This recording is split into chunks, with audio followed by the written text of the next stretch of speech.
How many of you believe that our thoughts have something to do with our destiny? Our thoughts can make us sick. Our thoughts can make us well. More than ever, it's critical for you and your people to know how to change. Artificial intelligence, disruptive technologies, all are impacting the world and your business.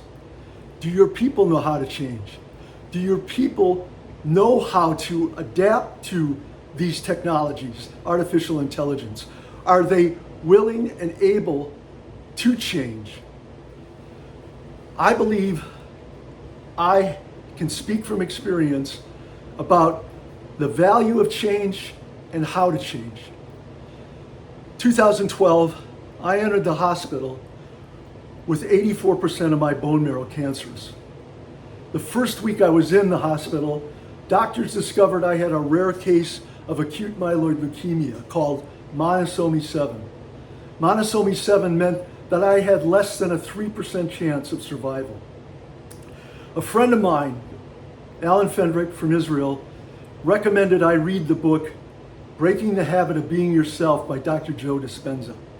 I immediately began to follow the meditation process, the guidelines that he provided on getting into my subconscious and changing that worst case scenario to a positive outcome.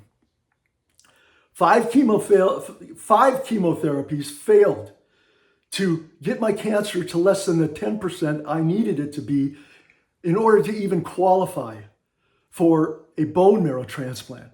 A doctor told me, Doug, go home and spend the little time you have remaining with those you loved.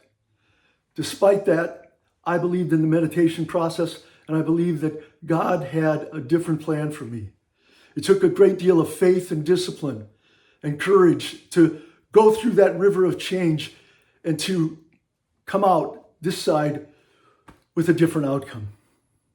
12 years after I had less than that 2% chance of survival from acute myeloid leukemia, my thoughts are still making me well. To change means to make today different than yesterday. It's the hardest thing. And the reason why we need to do that is because we have 60 to 70,000 thoughts each day, and 90% of them are the same thoughts we had yesterday. It just means we're repeating each day over and over. 75% of those thoughts are estimated to be negative. You and I need to be aware of our subconscious thoughts in order to change. The only place that change takes place is in the present moment. And so leaders who choose to become aware consciously choose the behavior, the attitudes, and the actions that betray their desire to improve can strengthen their organization, grow themselves, and achieve dramatic results.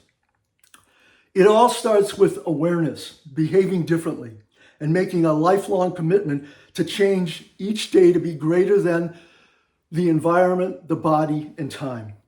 I just returned from a week-long training session with Dr. Joe Dispenza's Neuro Change Solutions. It's based on the book, How to Break the Habit of Being Yourself.